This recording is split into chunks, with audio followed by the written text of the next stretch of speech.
시청자 여러분 안녕하세요. 머니올라 시간입니다. 미국 물가가 다소 안정세를 회복해가면서 시장도 긍정적인 반응을 보이고 있습니다. 하지만 아직 불안 요소들은 여전하고 갈 길은 멀어 보입니다. 홍춘욱 박사 모셨습니다. 박사님 어서 오십시오. 네, 안녕하세요.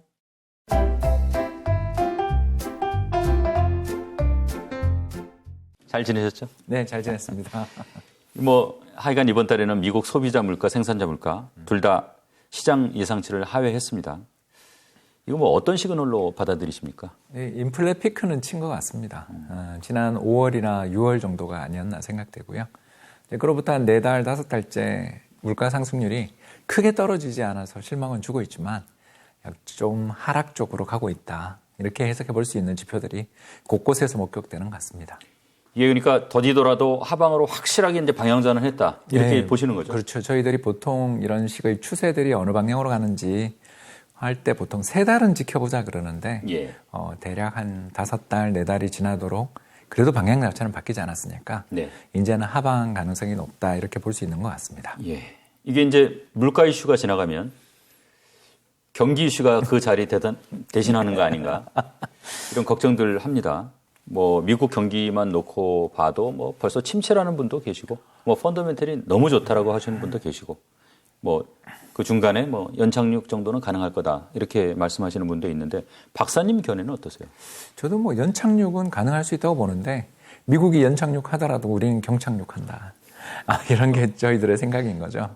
이게 어쩔 수가 없는 게 우리나라 수출 기업들이 그동안 중국하고 참 잘해왔잖아요. 예. 그런데 이제 최근에 인플레 감축법이라든가 칩포 법안이라든가 이런 여러 가지 법안들이 나오고 하는 과정에서 중국에 그렇게 공격적인 투자를 할 수 있는 기업들이 없고 실제로 올해 보면 중국 관련돼서 투자하던 기업들이 매년 한 500개 정도 나왔었는데 올해는 80개 현재 10월까지 이 정도로 우리나라 기업들의 투자들이 저물어 가고 있고 또 거기서 탈출하는 기업도 늘어나고 있는 상황에선 예. 결국 선진국 경기밖에 우리가 이제 볼 게 없는데 유럽 경제는 우크라이나 전쟁 끝날 때까지는 답이 없어 보이고 결국 전 세계에서 가장 큰 시장인 미국 시장밖에 없는 상황이다 보니까 아무래도 이게 미국 쪽이 기침하면 우리는 좀 너무너무 힘든 막 폐가 찢어지는 것 같은 그런 고통을 느끼는 상황이 현재 지금 출현하다 보니까 내년 한 적어도 상반기까지는 우리나라 수출이 플러스 나기는 어렵다.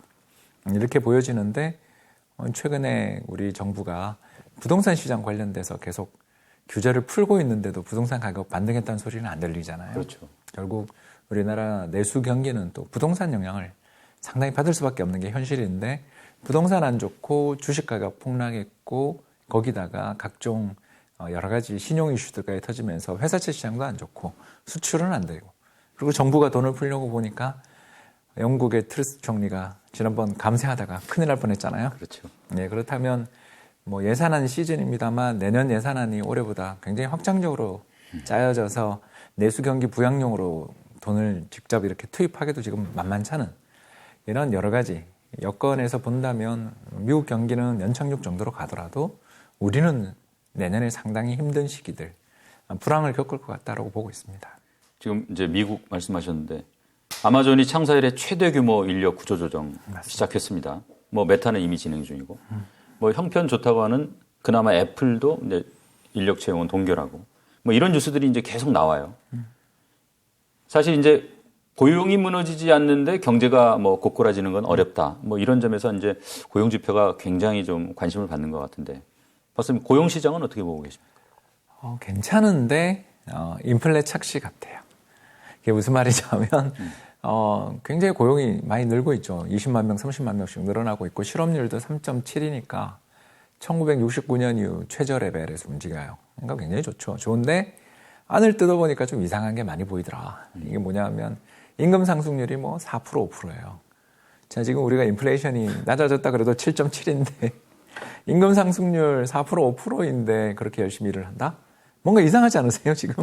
예, 좀 이상한 생각 드네요. 결국 우리가 명목 임금에 대해서만 맨날 이야기를 하지 실질적 임금에 대해서 사람들이 잘 인식을 못 한다라는 거. 그러니까 화폐 착시, 화폐 환상 이런 게 지금 좀 시장에 있는 것 같다라는 거고요. 두 번째가 또 방금 아마존 사례를 들긴 했는데 점점 좋은 일자리들에서는 구조조정들이 많이 일어나고 있고 그에 비해서 일자리가 늘어나는 업종들을 봤더니 뭐 호텔, 레저, 음식료, 숙박 이런 쪽이에요. 그러니까 사람들이 서비스 소비를 아직 못했으니까 이제 지금 여행도 가고 우리나라만 하더라도 뭐 관광지에 유명한 식당 같은 경우는 뭐 몇십 팀이 기다리고 있고 그러잖아요.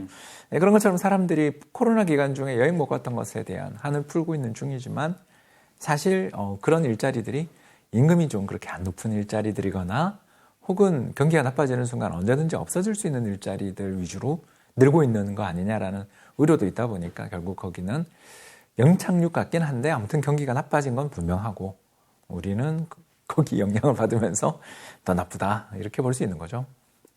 이렇게 이제 뭐 걱정 많은 때가 어떻게 보면 투자 원칙 재점검하기에는 참 좋은 시기일 수 있는데 지난번에 이제 박사님하고 뭐 하워드 막스 그 투자 각종 투자 관련 사이클에 대해서 공부를 했어요.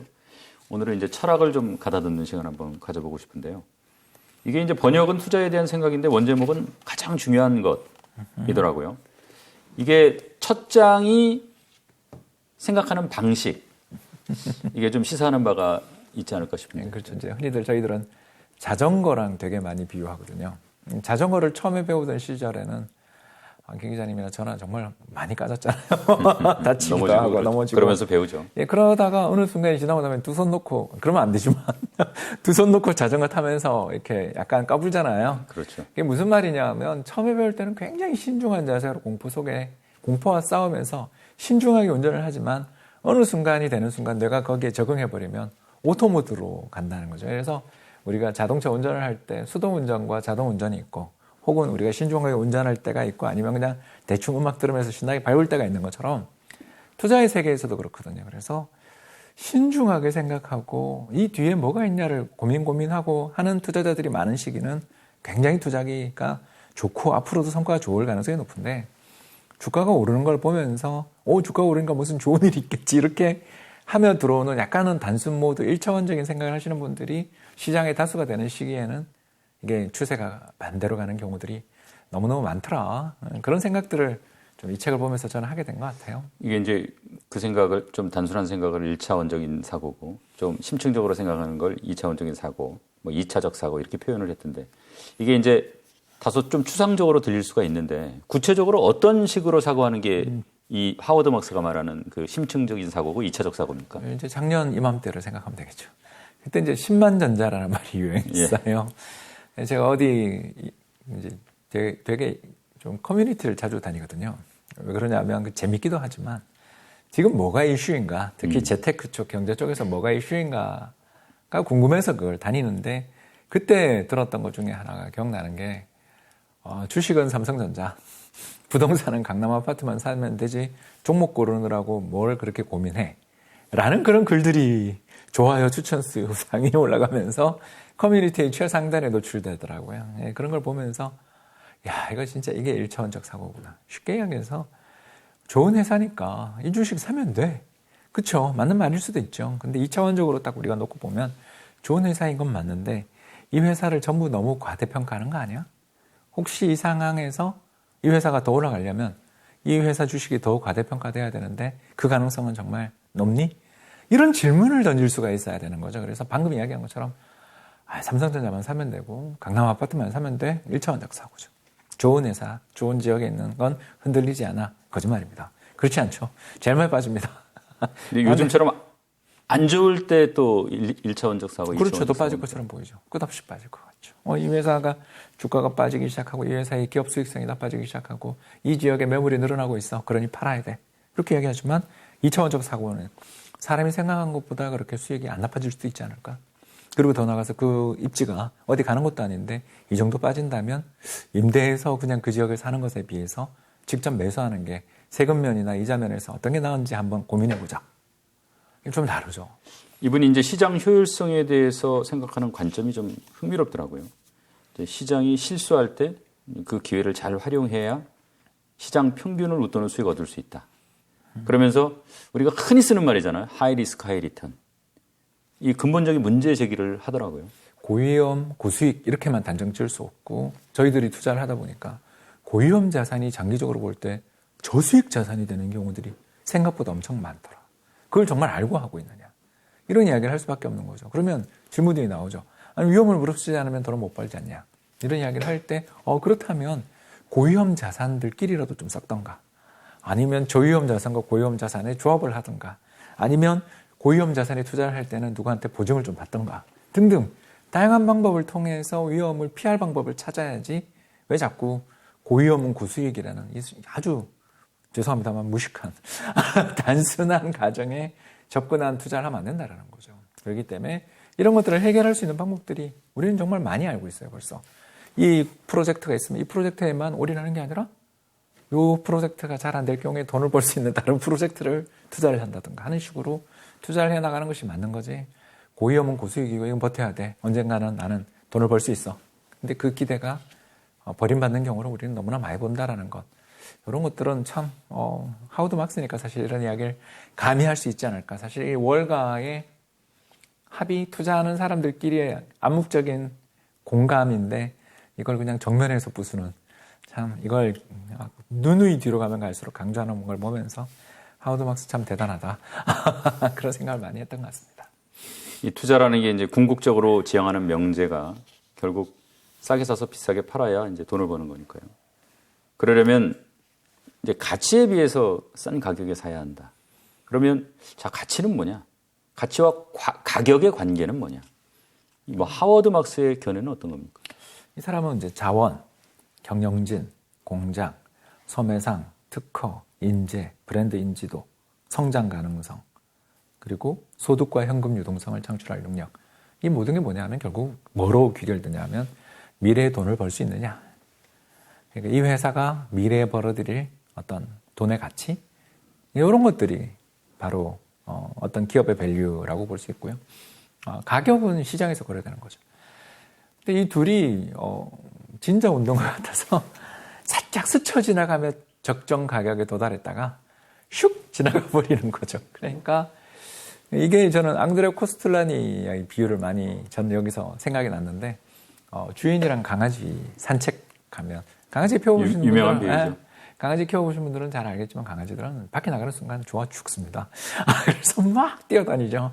그래서 줄의 길이만큼 저로부터 벗어나요. 그러나 집에 갈 때 되면 결국 제 품에 안겨서 갑니다. 지쳐서.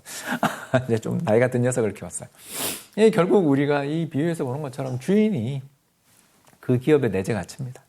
그리고 가격은 주가, 뭐 부동산 가격, 채권 가격, 코인 가격, 뭐 환율 등등 수많은 곳에 그 가치가 있겠죠.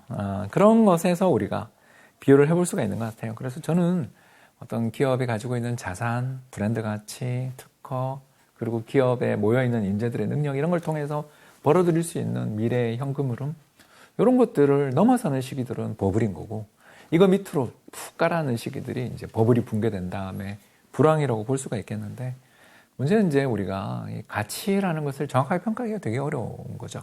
그래서 아까 말했던 그 8가지 정도의 포인트 중에서 미래의 성장성에 많은 무게를 두는 사람들은 최근에 이제 BBIG, 배터리 바이오 인터넷 게임처럼 우리를 움직였던 성장 산업, 성장 기업들에 너무너무 좋아하시는 분들일 거고 또 브랜드 가치라든가 이 회사가 가지고 있는 자산의 가치, 경영진의 능력 등등을 좋아하시는 분들은 최근 그래도 금융시장에서 가장 각광받고 있는 주식들 미국 기준입니다. 우리나라는 좀 다른데 은행주라든가 에너지주들이 엄청나게 주가가 좋잖아요. 이런 일들이 벌어지는 것처럼 시장에 바라보는 투자자들의 시각에 따라 어디에 포커스를 두느냐에 따라 가치는 조금씩 달라지긴 합니다만 근데 그 가치를 완전 무시하고 시장을 바라보는 것보다는 가치를 중시하면서 투자를 하게 되면 그나마 그래도 좀 투자에 중심을 잡을 수 있지 않냐 이런 이야기를 하는 것 같아요. 이 하워드 막스가 이제 투자는 결국 미래를 상대하는 것이고 이 미래라는 걸 누구도 알 수 없다. 그게 바로 리스크다. 이 20개의 챕터 중에 3개 챕터는 아예 리스크가 제목이 들어있고 나머지 상당 분량도 사실은 리스크에 대해서 많이 얘기를 하고 있는데 자 리스크를 이해하라, 알아채라, 제어하라 이 3가지 단계를 거쳐서 이제 리스크를 접근을 하고 있는데 일단 이해 좀 시켜주십시오. 리스크 뭡니까? 리스크라는 것은 내가 항구적인 손실을 볼 가능성이죠. 저는 정말 이 말이 맞다고 생각합니다. 저도 사실 파이낸스 이 재무로 박사학위를 받은 사람이지만 저도 되게 변동성이란 말을 굉장히 싫어하게 된 것 같아요. 이 책을 읽으면서. 변동성이 뭐냐면 주식이든 가격이 위아래로 널뛰는 거잖아요. 그래서 장기적으로 보면 이게 분명히 손실의 가능성들로 연결되겠지만 우리를 그냥 변동성은 곧 위험이다. 위아래로 움직이는 폭이 위험이다라고 정의를 하려고 보려니 보통 때는 얌전히 있다가 갑작스럽게 어떤 극적인 사태가 벌어지면서 치명적 손실을 일으키고 다시는 회복되지 않아 버리면 이건 좀 앞에 있었던 변동성과 미래에 오른 변동성을 우리가 제대로 파악할 방법이 없는 거잖아요.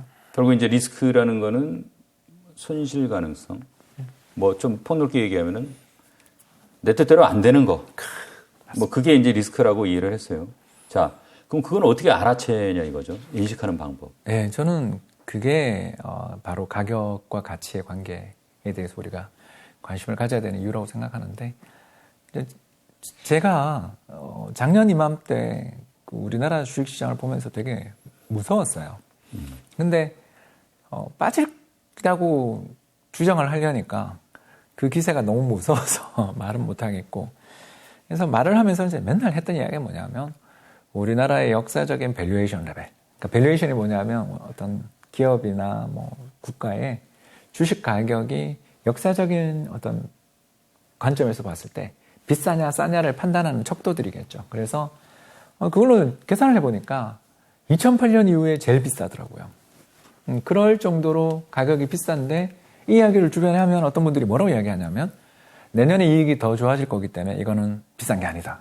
이렇게 이야기를 하더라는 거죠. 근데 저희처럼 이렇게 오랫동안 시장에 있었고 특히 역사를 좋아하는 사람들은 역사적 관점에서 시장 보는 걸 굉장히 좋아하거든요. 왜냐하면 그것 말고는 우리의 잣대가 없으니까. 미래는 알 수가 없으니까 역사적으로 이 비슷한 일이 있었을 때 어떤 일들이 생기는가를 판단하기 위해서 그 잣대들을 가지고 왔을 때 대충 뭐 평균을 이야기하자면 우리나라 주식의 순자산 가치, 그러니까 주당 순자산 가치라는 게 회사가 사업하다 갑자기 아예 나 안 해. 그리고 주주들한테 돌려주는 돈이 청산 가치, 순자산 가치인데 이게 우리나라가 대략 10,000원이 자기의 순자산 가치를 가지고 있다면 그때 얼마 정도에 거래되고 있었냐면 작년 이맘때 얼마에 거래되고 있었냐면 13,000원, 14,000원에 거래되고 있었어요. 상당히 비싼 건데 역사적으로 얼마에 거래됐냐면 11,000원에 거래됐거든요. 그러면 역사적으로 볼 때 한 20-30% 비쌌던 셈이죠. 그리고 실제로 2022년 올해 이익이 정말 큰 폭으로 늘어났다면 문제가 없었겠지만 안 늘어날 수도 있지 않냐라는 거에 대해서 대비를 할 수 있느냐 없느냐. 결국 리스크를 인지하는 방법을 오늘 벌써 알게 된 거죠. 저는 다음이 오더라도 지금 버블이에요. 저는 이렇게 말 못하는 사람이에요. 왜냐하면 버블은 우리의 예상보다 더 오래 갈 수 있다라는 케인즈의 그 유명한 격언처럼 시장을 예측할 수 있을 거라는 생각은 저는 아예 안 하거든요. 다만 우리는 뭘 이야기할 수 있냐면 내년 이맘때는 지금보다 주식시장이 별로 재미가 없을 수도 있다. 왜? 비쌀 때 사서 그 뒤에 수익률이 안 좋았던 경험이 많다. 확률적으로 그렇다. 요걸 알면 리스크에 대해서, 위험에 대해서, 미래 위험에 대해서 언제 터질지는 알 수 없어요. 저는 정말 이게 중요한 이야기라고 생각하는데 언제가 타이밍이에요? 저는 이런 질문은 굉장히 잘못된 질문이다. 왜? 우리가 한 1년 전으로 돌아가서 왜 올해 우리 시장이 이렇게 망가졌나를 생각해 보면 거의 하나로 가잖아요. 2월에 우크라이나 전쟁 터진 다음부터 이 모든 게 악순환으로 굴러떨어지기 시작했지 않습니까? 국제유가 폭등하는 가운데 중앙은행들이 공격적으로 금리를 인상하고 그 과정에서 투자자들이 전쟁 나니까 무서워서 우리나라 자산을 던지고 달러 사면서부터 이렇게 됐잖아요. 근데 작년 이맘때 누가 우크라이나 전쟁에 대해서 경고를 심하게 안 했단 말입니다. 결국 다시 최대의 내용으로 돌아간다면 투자의 리스크는 결국 주로 비싼 가격 때문에 생긴다. 그리고 그 비싼 가격을 너무 지나치게 낙관해서 의심하지 않고 위험을 회피하지 않은 데서 나온다. 저는 정말 맞는 말이라고 생각해요. 그래서 새로운 시대가 열린다 또는 새로운 레벨로 간다라는 말은 참 저에게 불안한 말이고 대신 좋은 말은 역사적인 관점에서 볼 때 되게 싸다. 역사적인 하단 레벨이다. 외환위기 이후 제일 싸다. 이런 말이 들리면 정말 기분이 좋아진다. 리스크가 상대적으로 적을 거라는 뜻이다. 이렇게 해석을 하고 싶어요. 이제 리스크 정체를 이해하고 그 다음에 이제 인지하고 그 다음 이제 제어할 줄 알아야 되는데 하워드 막스는 다른 사람들에 비해서 더 큰 수익을 올리는 것보다 같은 수익을 내더라도 낮은 리스크 속에서 그런 성과를 내는 사람이 훌륭한 투자자다. 이 말 속에 리스크 제어에 대한 답이 있는 거 아닌가 싶은데 맞습니다. 어떻습니까? 네, 이게 인기 없는 사람들이죠. 하워드 막스는 호황엔 인기가 없는 것 같아요. 왜냐하면 호황에는 더 매력적인, 예를 들어서 캐시우드, 돈 너무 언니 잊어버리셨죠. 벌써 1년 전에 인기인이었습니다. 근데 이분의 펀드가 2020년 중에 76% 빠졌더라고요. 그러니까 왜 이런 일이 벌어졌나 생각하면 이분이 들고 있는 포트폴리오가 작년이나 올해가 크게 달라진 건 없는데도 불구하고 사람들이 달라졌거나 아니면 금리가 올라가는 과정에서 이건 너무 비싸다고 생각했겠죠. 이런 것처럼 시장이 잘 나갈 때 스타 매니저들이 부각되는 시기가 있지만 사실 저는 정말 대단한 사람들은 불황에서 손실을 축소하고 그리고 불황에서도 자산을 지켜내면서 불황에서 다음번 호황장이 올 때를 대비해서 잘 사모으는 사람들이 진정한 능력자가 아니냐. 네, 그래서 불황에 잘 대응하면 호황 때 그렇게 욕심을 내지 않아도 되는, 그게 저는 정말 리스크를 제어하는 방법 아니냐. 결국 워렌 버핏이 맨날 강조하는 이야기 한 번 더 하자면 투자의 첫 번째 원칙은 무엇입니까? 라고 주주총회에서 어떤 주주가 물었습니다. 그랬더니 손실을 보지 않는 것입니다. 라고 답을 했습니다. 두 번째 원칙은 무엇입니까? 라고 물으니까 첫 번째 원칙을 잊지 않는 것입니다. 라고 답을 했다라는 유명한 투자업계의 격언이 있습니다. 아마 또 하워드 막스는 그 손실을 보지 않는 방법은 어떻게 합니까? 라는 질문에 대해서 아마 이렇게 이야기를 한 것 같아요. 참 제어한다. 멋진 표현인 것 같습니다. 이 책을 쓰고 이제 7년 있다가 주기에 대한 책, 뭐 투자와 마켓 사이클의 법칙. 지난번 우리가 이제 문예올라에서 박사님하고 다뤘습니다만 7년 이제 전에 쓴 책이죠, 이 책이. 근데 역시 그 7년 전에 쓴 책도 보면 한 장을 주기에 주의를 기울이라, 이런 장을 이미 할애를 했어요. 그리고 나서 이제 7년 있다가 주기에 대한 책을 별도로 썼는데 그만큼 주기가 중요하다는 거겠죠. 그렇죠. 이게 안 올 것 같은데 오더라고요. 저도 2020년에 가파른 불황이 오고 그 뒤에 회복될 거라고 저도 봤지만 21년은 저도 예상 못했거든요. 왜 이렇게 강한 상승이 나타나는가. 더 나가서 부동산 가격이 특히 작년 한 해 20.3% 올랐거든요. 전국 아파트 가격이. 그러니까 도저히 상상할 수 없는 그런 일들이 벌어지는 이유가 뭘까? 이런 걸 물으면 결국 이게 신용 때문이 아니냐. 이게 크레딧. 결국 돈이 많이 들어요. 그래서 어떤 모험적인 프로젝트나 또는 이 사람의 신용도가 그렇게 높지 않다고 생각되는 사람에게조차 돈을 마구마구 주는.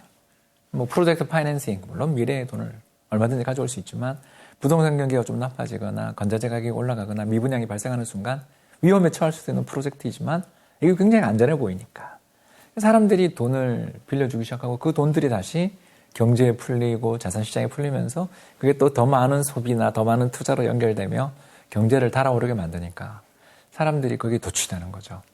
그래서 정말 그 금리 그리고 대출을 해주는 사람들의 태도, 이 둘이 어쩌면 시장 경제에서 가장 중요한 경기 순환의 요인이고 그게 사람인 거죠, 그죠? 사람의 심리. 참 이런 생각을 하게 돼서 이 책 쓴 지 정말 많은 시간이 2011년에 나온 책이거든요. 11년 지났습니다. 예, 그렇게 오래된 책인데 좀 이렇게 읽는데 새로운지 지금을 보고 쓴 것 같아요. 참 재밌었습니다. 이런 주기를 이제 무시하면 결국에는 야, 이번에는 다르다로 가고 지나서 보면 이건 뭐 늘 재앙을 초래했어요. 왜 이번에는 다르다 이런 어리석음이 반복되는 걸까요? 뭐 이제 여러 가지 뼈를 많이 때리시던데 가장 저는 핵심은 결국 과거를 애써 보지 않는, 그러니까 옛날에 이런 일이 있었을 때 이런 일이 벌어졌어라고 말하는 사람들의 조언을 애써 무시하는 것들이 큰 것 같아요. 그래서 투자의 3단계, 강세장의 3단계 나오는 이야기가 저는 정말 재밌었는데 그 첫 번째 1단계, 소수의 미래지향적인 사람만 상황이 호전될 것이라 이야기한다. 지금이면 좋겠습니다. 2단계, 대부분 투자자들이 상황이 좋아지고 있다고 느낀다. 3단계, 모두가 상황이, 이게 핵심인 것 같아요. 계속 좋아질 거라고 느낀다. 그러니까 이렇게 되면 도취가 벌어지고 그 도취가 벌어지게 될 때 가격이 가치 위로 이렇게 올라가게 되고 가치들이 올라가게 되면서부터 그 가치보다 가격이 올라가게 되면서부터 사람들이 점점 고무되면서 서로가 서로에게, 그러니까 그 동종 집단 압박이라고 하죠. 저도 여의도에 오래 직장을 두고 있었기에 물론 이제 지금은 다른 데에 있습니다만 여의도에서 일을 할 때 느꼈던 그 가장 강한 압박이 뭐였냐면 제가 어떤 기관 투자자한테 강의를 가잖아요. 기관 투자자 강의를 갔는데 제가 약간 시장의 주류와 다른 이야기를 할 때 그 받게 되는 시선이 있잖아요. 그리고 저 사람 왜 저래? 늙었네. 저 사람들 낡았어. 이런 표현을 느끼게 되는 그날 하고 나면 그 이전에 제가 해오던 주장이 아무리 제가 고민해서 했던 시장에 대한 전망이라도 남한테 함부로 말하기 어려워지는 거죠. 점점 더 만장일치가 강요되는 분위기가 조성될 때 결국 재앙으로.